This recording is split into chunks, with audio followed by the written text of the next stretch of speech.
vamos falar agora dessa missão histórica da SpaceX que levou 4 pessoas comuns para orbitar a Terra. Eles começam a voltar aí para a Terra, eles estavam a mais de 500 quilômetros da órbita e aí a gente está vendo as primeiras imagens da aproximação da cápsula. Vai ter um paraquedas que vai se abrir e essa cápsula então vai cair ali no mar, no Oceano Atlântico, pertinho da Flórida. Essa missão chamada de Inspiration 4 rendeu belíssimas imagens já, está levando essas 4 pessoas comuns aí para passear pelo espaço e eu queria conversar agora com quem entende do assunto para explicar mais sobre o que está acontecendo.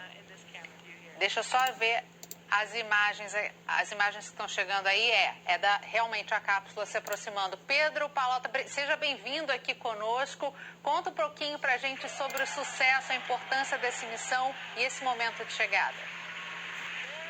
Boa noite, Cecília. E estamos em um momento muito impressionante na exploração espacial. Nesse momento que a Crew Dragon está abrindo os paraquedas e vai começar a reduzir a sua velocidade.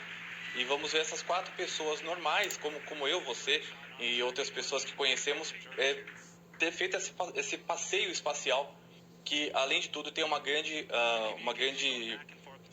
ideal de arrecadar fundos para a pesquisa do câncer infantil. A gente está vendo os primeiros paraquedas se abrindo aí, né, Pedro? O Pedro é divulgador científico e é por isso que eu quero te perguntar, Pedro, o que acontece depois que essa missão aí vai ser concluída, tudo indica, já com sucesso absoluto? O que a gente pode esperar a partir daí? Porque, por enquanto, é um primeiro passo, claro, pessoas comuns indo passear pelo espaço, arrecadação de fundos, mas e aí? O que mais isso representa? Com a introdução dessa cápsula da SpaceX, a quantidade de assentos disponíveis para turismo espacial voltou a crescer. Depois do fim do programa do ônibus espacial, os americanos ficaram totalmente dependentes das Soyuz russas para fazer o transporte dos seus astronautas. E hoje, com essa cápsula da SpaceX, eles podem utilizar ela mais de uma vez, inclusive, o que é um grande ganho econômico para os Estados Unidos, além de poder permitir com que a empresa faça esse tipo de missão. Não é barato, não é para qualquer um, são para pessoas que têm muito, muito dinheiro, mas mesmo assim é um começo. Em breve a gente deve ver pessoas, talvez com menos abastadas, tendo essa condição de fazer esse tipo de viagem. É um passo importante de tecnologia também. Toda tecnologia espacial tem consequências civis, para uso civil, e também com isso a gente pode inspirar crianças e também adolescentes a estudarem o mundo do espaço, estudar a engenharia, a física, entre outras ciências, e trazer benefícios para todos. Só para vocês entenderem, gente, a gente viu primeiro os pequenos paraquedas sendo acionados para estabilizar a equipe que está lá dentro. Agora os paraquedas principais já foram também acionados e eles agora estão dando conta de desacelerar ainda mais aí essa cápsula que vai parar no Oceano Atlântico, deve atingir o Oceano Atlântico aí pertinho da Flórida, como a gente está dizendo, né? Aí uma embarcação chega, espera, né? A temperatura diminuir, pega essa cápsula e os tripulantes então saem da espaçonave assim que a pressão é estabilizada, né? Pedro, o Elon Musk mais uma vez é a segunda dele esse ano, digamos assim, né? Que ele tem um dedo dele aí da SpaceX. E a gente está vendo essa nova temporada. Toda essa tecnologia, a gente está falando tanto em energia no mundo de hoje, toda essa tecnologia que está sendo desenvolvida para levar homens comuns ao espaço, essa nova etapa da exploração espacial, demora quanto tempo para a gente poder aproveitar dessa tecnologia e poder usar no nosso dia a dia, tornando tudo mais sustentável, Pedro? A SpaceX ela é uma empresa que hoje domina todos os setores do mundo dos lançamentos espaciais, tanto o transporte de seres humanos quanto o transporte de cargas. Hoje constrói o maior foguete de todos os tempos, que é o Starship, que vai mudar o nosso acesso ao espaço e também vai levar seres humanos à Lua em 2024 e 2025. Então, as aplicações civis que a gente já vê hoje são sensores de câmeras de celular, muitos procedimentos médicos são feitos e estudados na estação espacial, essa própria missão, como eles foram numa altitude muito grande, a cerca de 590 quilômetros, eles fizeram pesquisa sobre a radiação no corpo nessa altitude. Nesse momento a cápsula acabou de pousar, né? E é uma bela imagem, por sinal, e agora começam os procedimentos de retirada dela com um dos barcos de apoio da SpaceX. A gente está ouvindo os aplausos de todo mundo que está no controle, tomando conta dessa turma que ficou alguns dias aí orbitando a Terra, né? E os aplausos, é claro, celebram mais uma empreitada de sucesso, como o Pedro estava dizendo. A SpaceX realmente está dominando. A gente sabe que tanto o Elon Musk quanto o Jeff Bezos, eles estão empenhados nisso. O Jeff Bezos conseguiu levar uma senhora que sempre teve o sonho de ir ao espaço, foi tudo muito rápido, mas agora você levar 4 pessoas comuns, né, Pedro, ao espaço, isso tudo ser muito bem sucedido, chegando a essa conclusão, dá ainda mais força para toda essa dinâmica. Com certeza. A diferença principal dessa missão da Inspiration4, que é essa missão que está retornando hoje, é que ela é uma missão orbital. Eles ficaram em torno da Terra durante 3 dias. Diferente das missões anteriores que aconteceram com o Richard Branson e o Jeff Bezos, que eles foram apenas para o espaço, mas numa trajetória vertical.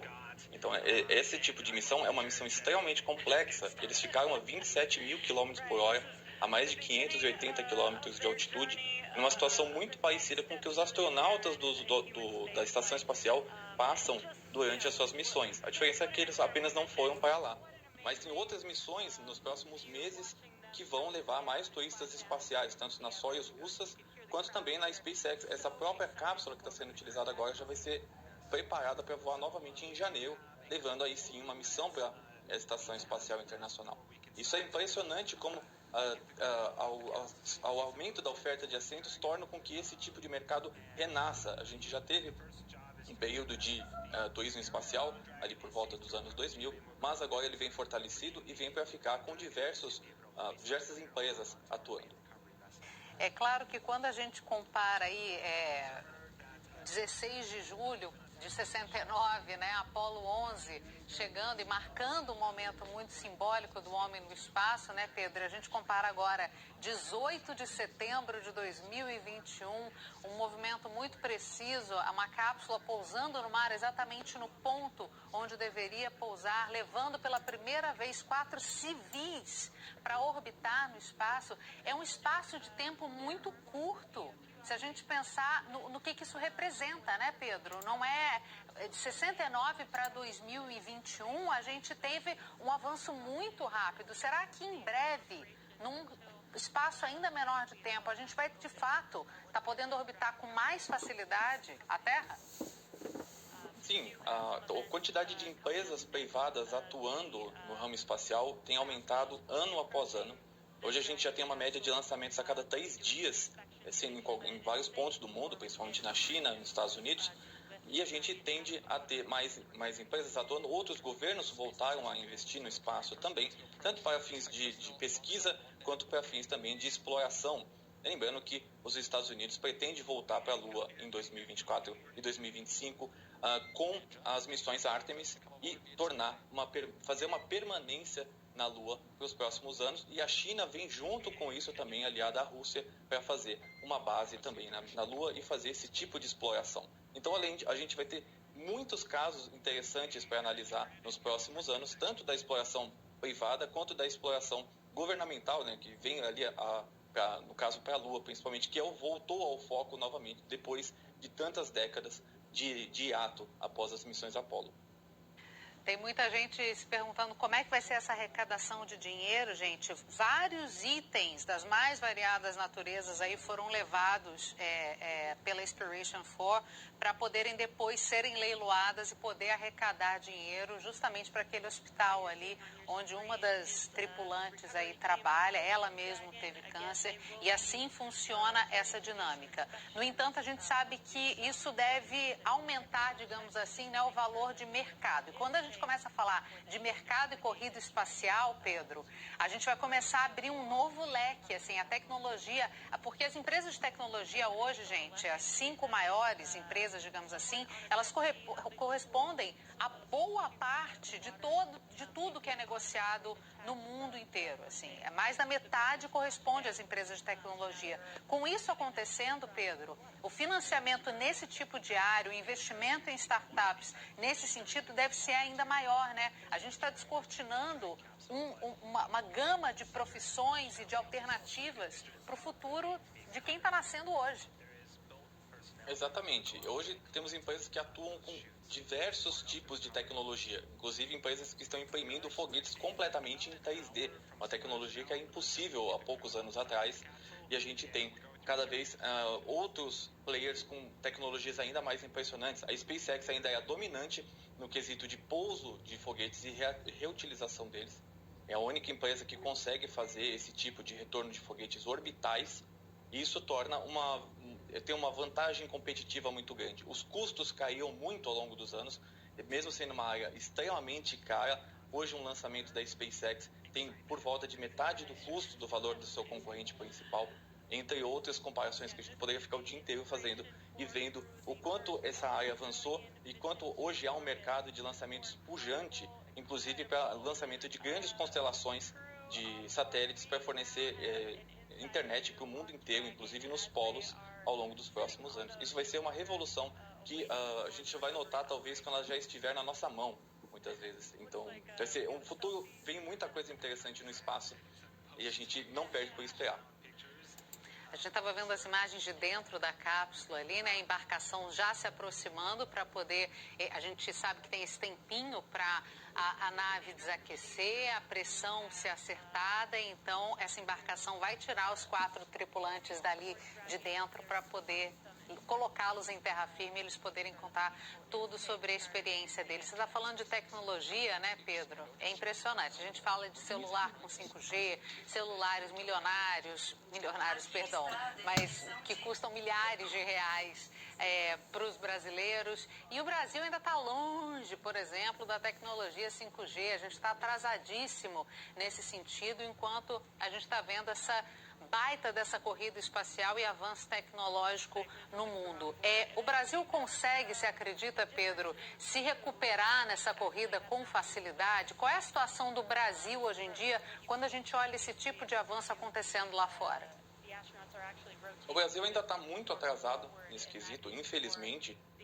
Houve um avanço com a permissão da base de Alcântara, no Maranhão, para fazer o uso para fins comerciais, mas ainda não é um investimento em um programa espacial brasileiro bem sólido e bem estruturado.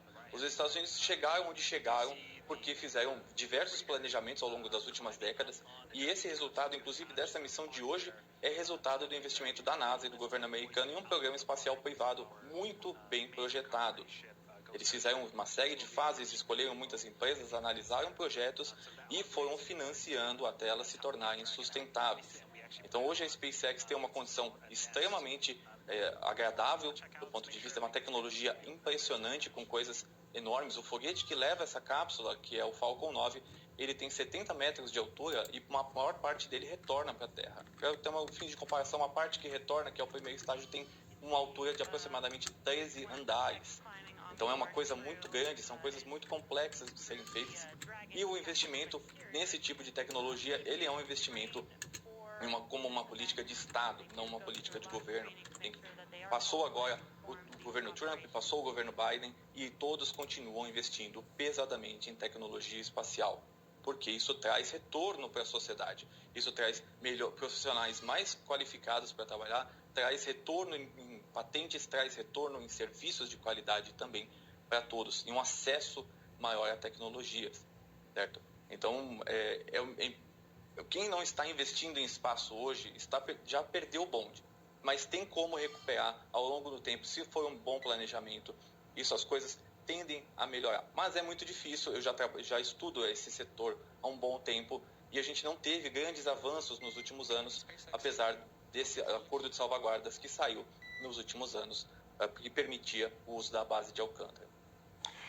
O Tássio Veloso, nosso comentarista de tecnologia aqui da Globo News, está lembrando daquele... O Elon Musk é um grande sonhador, empreendedor, né? E ele tem tanto fascínio pelo espaço que o Tássio está aqui lembrando que ele decidiu tocar um projeto de internet estelar, né? Como se fosse uma constelação de satélites que enviam e recebem dados que vêm aqui da Terra. E aí ficam, assim, carretinhas de satélites no céu, né? Um projeto chamado Starlink, que inclusive tem brasileiro querendo comprar, mas só que ainda não foi 100% liberado. O Elon Musk tem 50 anos de idade, ou seja, ele é muito jovem e ainda tem um longo caminho pela frente, né, Pedro, para investir e para criar ainda mais inovação nesse sentido.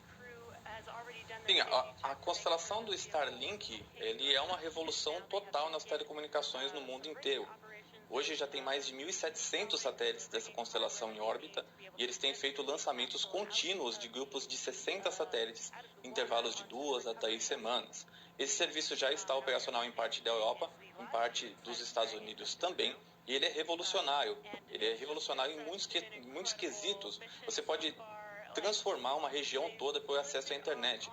O Brasil é um mercado interessante para a SpaceX nesse ponto, tanto que eles já entraram com pedido regulatório na Anatel para operar o Starlink aqui no Brasil, porque nós temos muitas regiões que não têm acesso à internet e esses são clientes potenciais, assim como outros territórios também no próprio Estados Unidos, que têm acordos com a FCC, que é o órgão equivalente à Anatel lá dos Estados Unidos, para permitir um acesso maior para regiões que são menos favorecidas e também têm menos infraestrutura para internet. Então, quando eu digo que a SpaceX ela atua em todos os setores, ela tem uma cápsula muito bem desenvolvida, ela tem um foguete extremamente bem desenvolvido, ela tem o maior foguete em atuação hoje em dia, ela está construindo o maior foguete de todos os tempos e ela ainda reutiliza isso tudo. E ainda assim tem um acordo muito interessante, ela faz um trabalho muito interessante com relação ao manejo do lixo espacial, que mesmo com essa quantidade enorme de satélites em órbita, eles conseguem fazer com que esses satélites, depois de morrerem, eles queimem na atmosfera, que é ótimo. Então, atacar em todos esses pontos faz com que a empresa seja extremamente produtiva, ela gera muita tecnologia ao mesmo tempo, tanto de motores, quanto de cápsulas, quanto sistemas de suporte à vida, que é o caso da cápsula da Crew Dragon agora. Então, eles agora vão trabalhar essa cápsula para tirar os tripulantes ali de dentro, porque tem uma série de combustíveis muito tóxicos que ficam saindo em torno dela depois do pouso, e eles têm que fazer uma verificação muito grande para entender se não tem nenhum risco de ninguém se contaminar durante a saída. Certo? Depois vem o barco, ele pega essa cápsula, coloca no barco, fazem novas verificações a respeito da contaminação e depois eles procedem para a abertura da cápsula em si. E mesmo assim, isso demora um pouquinho, porque os astronautas, quando retornam para a Terra, eles vêm bastante tontos, né? Você está num ambiente de gravidade zero, e aí você passa para a gravidade normal, seu ouvido interno não fica bem, muitos deles têm náuseas, mas no geral... Num voo de avião normal, a gente já sente o impacto, às vezes, né? O ouvido incomodar, o que quer que seja. Imagina você estar mais longe do que a Estação Espacial Internacional, né? Só para lembrar, gente, como o Pedro estava dizendo, esse processo aí que a gente está vendo agora, com esse barquinho aí rodeando a cápsula que acabou de chegar ali no mar, pertinho da Flórida, isso deve demorar ainda pelo menos cerca de 1 hora, todo esse processo, até que eles sejam retirados exatamente por causa desse cuidado que o Pedro estava mencionando. Todo um processo de estabilização de todos esses tripulantes que estavam lá no espaço e agora estão aqui na Terra. Só para lembrar a todos vocês, a gente está vendo esse momento em que voltou à Terra, então, essa aeronave, a Space Dragon, que levou 4 civis pela primeira vez para orbitar a Terra. Eles chegaram quase a 600 quilômetros da Terra de distância. Isso é o mais longe que um ser humano já voou da Terra desde que o programa lunar Apollo da NASA, que terminou em 1972, desde que esse programa terminou. E agora a gente vê o retorno deles e eu estou conversando com o Pedro Pelota justamente sobre o quanto que toda essa corrida espacial, tudo que é projetado para colocar esses civis, essas pessoas comuns orbitando no espaço, pode ter impacto na nossa vida, sim, no dia a dia. A gente sabe que o Elon Musk comanda boa parte da tecnologia do novo mundo atualmente, né, Pedro? Quando a gente está falando de carros autônomos, quando a gente está falando da Tesla, quando a gente está falando de carros movidos por combustíveis que não sejam fósseis, a gente começa a ver justamente em 2021, com o avanço dessa corrida espacial, dessa vontade de bilionários de dominarem todo o espaço de uma forma geral, o quanto que isso pode facilitar muito a nossa vida aqui na Terra, inclusive a saúde do nosso planeta. Sim, o Elon Musk hoje atua em diversas áreas muito disruptivas. Tiraram muito sarro dele na época que ele abriu a SpaceX, porque diziam que ninguém poderia recuperar foguetes. Ele recuperou foguetes. Quando ele comprou a Tesla, quando ele começou a atuar na Tesla, diziam que carros elétricos não iam para frente, que aquilo não era um mercado a ser investido. E hoje ele tem a dominância completa do mercado espacial. E também no mercado automotivo, a Tesla está na vanguarda dos veículos elétricos ainda, até o ano de 2021. E hoje ele atua também em outras áreas, inclusive de chips, biochips, para introdução em pessoas com deficiência, entre outros tipos de iniciativa. E o mercado espacial, ele é um mercado que tem salários muito altos, tem pessoas extremamente qualificadas. Então, você incentiva novas gerações a estudarem essas matérias, principalmente a engenharia, física, entre outras, a programação, a engenharia de dados, e trazer essas pessoas para trabalhar em empregos e desenvolver regiões. Até a SpaceX atua numa região no Texas muito subdesenvolvida a níveis dos Estados Unidos. E hoje ela consegue trazer desenvolvimento para a região, trazendo bastante dinheiro, muitas pessoas qualificadas que podem auxiliar no desenvolvimento. A SpaceX está investindo em escolas na região, por exemplo, no Texas, que é onde tem uma das principais bases deles hoje, e também faz vários projetos ali na região do Kennedy Space Center, na região na costa leste dos Estados Unidos, na Flórida. Então, a SpaceX hoje, ela faz total diferença e ela mudou o mercado completamente.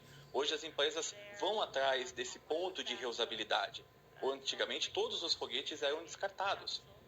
Poucas coisas eram reutilizadas ainda no caso dos ônibus espaciais. Mas, ainda hoje, a SpaceX é a única empresa que tem capacidade de recuperar um foguete orbital e pousá-la numa balsa no meio do oceano. É uma coisa até difícil de acreditar, é uma coisa muito parecida com a ficção científica. Mas a SpaceX hoje faz coisas que nenhuma outra empresa faz. Inclusive, ela tem o maior foguete do mundo, que é atualmente, né, que está em operação, que é o Falcon Heavy, e ele faz um pouso de 2 desses primeiros estágios simultaneamente voltando do espaço. Ou seja, são visões impressionantes. Essa cápsula Dragon, ela, por exemplo, tem um espaço interno muito grande, em comparação com a Soyuz russa. Ela tem uma carga de trabalho para os astronautas muito menores. Eles precisam passar por um treinamento muito grande, claro, mas isso não é um impeditivo para uma missão como essa de hoje. Uma missão totalmente privada e com civis, sem ser astronautas profissionais, numa cápsula Soyuz, é uma coisa impensável. Mas a Dragon, ela é completamente autônoma. Eles fazem todo o controle via programação e ela consegue atuar. Eles estão ali caso tiver algum problema, caso tiver alguma intercorrência, algum problema que eles precisam atuar, eles sabem como atuar. Porém, isso é um grande passeio e o que eles puderam aproveitar com grandes imagens, belíssimas imagens da Terra, uma cúpula como nunca foi feito antes. A maior janela que já teve no espaço veio dessa cápsula que foi instalada e desenvolvida em pouquíssimos meses e atuou perfeitamente, sem nenhum problema, completamente fez a diferença. E ainda traz toda essa carga de uma campanha beneficente, arrecadar $200 milhões para pesquisa e estudo do câncer pediátrico. Inclusive uma das participantes, ela teve câncer pediátrico, o que torna tudo muito mais interessante. Só para, antes da gente encerrar esse primeiro momento, que como eu disse, gente, eu estou aqui conversando com o Pedro, a gente está acompanhando todo esse processo de chegada dessa cápsula. Quando ela entra aqui na Terra, o retorno, né, à órbita, esquenta muito a cápsula, né? Então ela mergulha na atmosfera, a temperatura dela pode chegar a quase 2.000 graus na parte externa, e aí os astronautas estão lá dentro com macacões projetados para mantê-los frios, caso a cabine esquente. Então tem todo um processo, esse processo demora cerca de 1 hora até que eles sejam retirados da cápsula. O Pedro Palota, divulgador científico, está aqui conversando comigo, mas a gente vai mudar um pouquinho de assunto agora no nosso jornal e já a gente volta para mostrar as saídas deles da cápsula e tudo o que eles têm a dizer nesse momento, né, Pedro? O Pedro está com essa cara de rapaz tranquilo, mas eu tenho certeza que ele deve estar borbulhando por dentro, porque para um divulgador científico isso é o máximo, né, Pedro? Sim, é uma grande oportunidade de poder falar sobre o espaço de uma maneira clara e divertida. O espaço, querendo ou não, ele é entretenimento também. Então, a gente vê esse mundo de coisas acontecendo, de tecnologias, de novidades, principalmente nos últimos anos, e a gente fica muito feliz. E obrigado pelo espaço para poder falar sobre esse assunto que eu gosto tanto, e eu tenho certeza que crianças de todo o Brasil e de todo o mundo adoram esse mundo, e a gente poder comunicar de uma maneira bacana faz toda a diferença. A gente ainda vai falar muito, fica aqui com a gente, Pedro, porque estar no mundo da Lua vai ser a melhor dos elogios a partir desse ano, viu? Com certeza. Já a gente volta a conversar, Pedro. E hoje está ajudando numa campanha beneficente para arrecadar 200 milhões de dólares para a pesquisa do câncer. Então é interessante ver como isso tudo se junta e traz uma ideia bacana sobre o espaço, nesse caso da Inspiration4.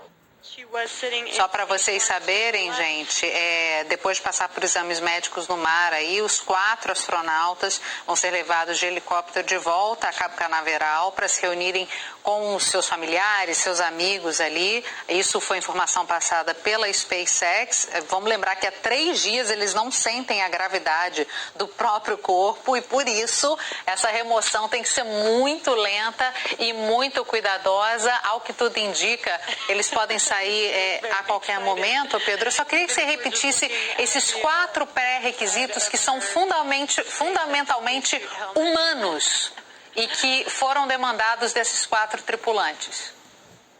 Sim, o contratante da missão, que é o Jared Isaacman, ele comprou a missão e fez uma doação de 100 milhões de dólares para participar, para iniciar essa campanha de doação para o St. Jude, que é o Hospital de Pesquisa de Câncer Infantil. E ele veio como a parte da liderança e depois ele escolheu uma pessoa que tenha sobrevivido ao caso do câncer, que é a Hayley, que ela simboliza a esperança, porque ela é uma criança quando ela teve o câncer, teve que colocar uma prótese, mas hoje tem uma vida completamente normal, vive muito bem, uma pessoa que se desenvolveu e hoje ajuda com outras crianças.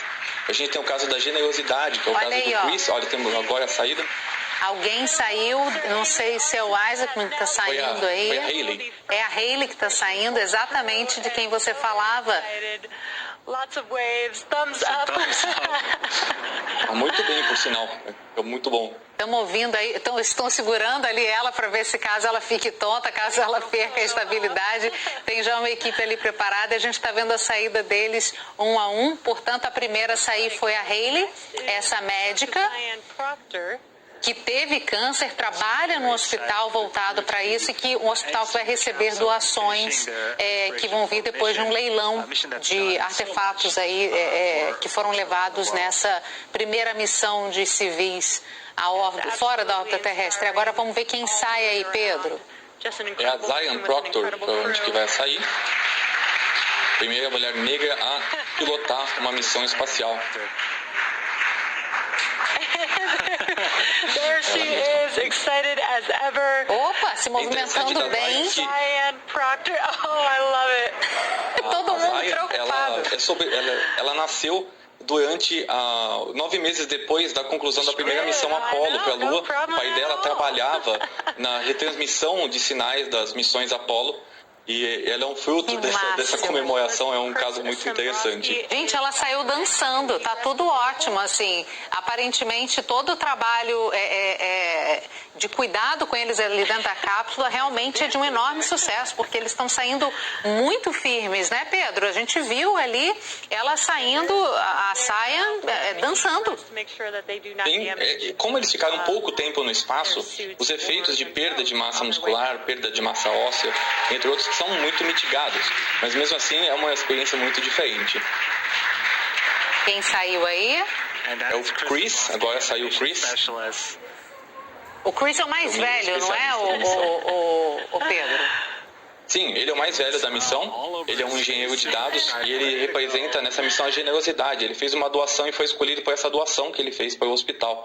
E ele é um amante, ele trabalha com espaço também, ele trabalha com uma empresa espacial. Na verdade, uma pessoa muito bacana. o Chris, ele participou do sorteio, mas um amigo foi sorteado e ele ganhou do amigo, não foi? A possibilidade de fazer essa viagem, né?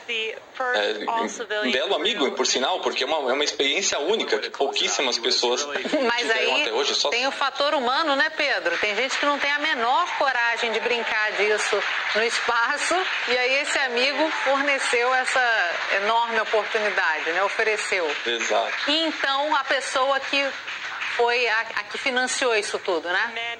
Sim, o Jared, dá pra ver que ele tá um pouco desequilibrado, tá vendo? Ele tá reaprendendo a viver na Terra depois dessa saída da Dragon.